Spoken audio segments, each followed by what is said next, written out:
गिबियावनो बयखौबो बड' निउस इउटुब चेनेलनि गोदान खौराङाव बरायबाय। नोंथांमोननि थाखाय बे समाव माखासे खौरां लाबोदों। भिडिअखौ जोबजासे नायलांनो दाबाव आरो चेनेलाव गोदानब्ला अन्नानै साबस्क्राइब खालामना बेल आइकनआ अलाव होनानै ला आरो भिडिअखौ लाइक कमेन्ट शेयार खालामनो गुरै खावलायबाय। दानिया फैदो दिनैनि खौराङाव। गिबि खौराङाव दङ बर' माहारिनि मुंदांखा सावगारि एरगिरि मुसुखा दानगिरि आरो कमल कुमारी हारिमायारि बान्था देरहागिरि लोगोसे आसाम स्टेट विष्णु राभा बान्था मोनगिरि रुंसारि सफा ब्रह्म बिथांनि दिनै गोथार जोनोम सान। बिथां गेदेमानि गोथार जोनोम सानाव बिथांनो बर' हारिनि साफ्रोमबो सुबुंफ्रा समाजारि बिजोंनि गेजेरजों गाहाम हामलायथि बावहरदों। आसामनि गिबि मन्त्रि डक्टर हेमन्त बिश्व शर्मानो Z+ CRPF सिकिउरिटि होबाय। हादरनि गोख्रों राजखान्थिगिरि आरो आसामनि गिबि मन्त्रि हेमन्त बिश्व शर्मानि जिउनि रैखाथिखौ नोजोर होना मिरु नखर बिफाना दिनैनिफ्राय Z+ रैखाथि होबाय। आसामनि गिबि मन्त्रि हेमन्त बिश्व शर्माया सिगां समाव Z केटेगरिनि रैखाथियाव दङमोन। दायो बिथांनो मिरु नखर बिफाना Z+ सिकिउरिटि होयो। नोंथांमोना मिथिनाय जायोदि दायो हेमन्त बिश्व शर्माखौ 24/7 सम गोख्रों रैखाथि होसिगोन आरो हादरनि जेखि जायगायाव बिथाङा दावबाया बिथांजों जेब्लाबो Z+ रैखाथि थाफासिगोन।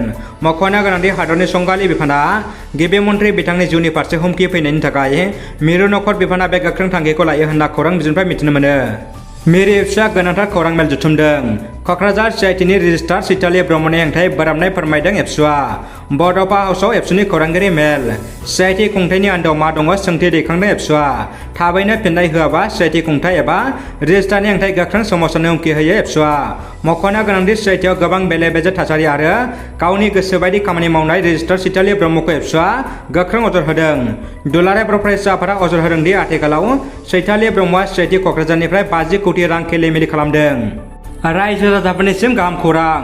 चिरां जिल्लानि सिङाव थानाय बिजनी बर' बाजाराव आयुर्वेदिक थेरापि एन्ड यगा सेन्टारखौ गासिबो सुबुंनि मोजांनि थाखाय गायसननाय जादों। बेनिखायनो माखासे साननि सिगांनिफ्रायनो सोरनिबा देहाया सानाय सुनायजों भुगिना दंब्ला फाहामथाय लाफैनो हागोन आरो गाहाम सावस्रि सुबुङाबो गावनि देहाखौ आरो मोजां रेस्ट रिलेक्स खालामनाबो लानो हागोन। बेनि अनगायैबो जेरै सिं सानाय, हान्थु सानाय, मिजौनाय, मोदोम सानाय, जरा जरा सानाय, गोदना सानाय, पेरालाइसिस आरो खर' सानाय, जिन मोननाय बायदि बायदि गोबां प्रब्लेम गोनां सुबुंफ्रा फाहामथाय लाफैनो हागोन। सोरबाफोर बिथांमोना गोजौनि जायखिजाया प्रब्लेम दंब्ला सावगारि होनाय जानबुं नम्बराव आबुङै मिथिनो खौरां लाहरनो हागोन।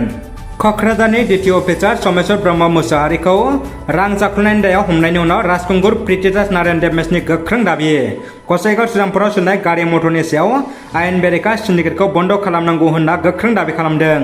गसाइगाव श्रीरामपुराव थारैनो सिन्डिकेट सोलिमारो ने? सोरनि आखाइ थानो हागौ? गसाइगाव श्रीरामपुरनि सिन्डिकेटआव मोनसे गेदेर सोंलु सिखारदों, जायनि थाखाय राजखुंगुर प्रिथिराज नारायण देबमेसआ पुलिस बिफानखौ संदाननो गोख्रों दाबि दैखांदों। दानिया फैदो जोबथा खौराङाव। थांनाय साननैसो सिगां मुसलपुराव ISPLनि बरायनायाव होनाय पस्टारनि BTN दैदेनगिरिफोरनि सावगारिखौ बिसिनायनि सन्देहआव पुलिसआ मुसलपुर थानायाव मुसलपुर जिल्ला बिपिएल लाइमोन गांखंनि आफादगिरि रेशम बर' आरो मुसलपुर जिल्ला बिपिएल लाइमोन गांखंनि मावथि PSA मुसलपुरनि प्रजेक्ट क'र्डिनेटर देथुं बसुमतारी बिथांमोनखौ दा आटक खालामनानै दं। बिथांमोनजों लोगोसे बिथांमोननिनो गामिनि गोबां BPLनि मावथिफोरखौबो सावगारि बिसिनायनि सन्देहआव दा मुसलपुर थानायाव पुलिसआ आटक खालामनानै दोनदों।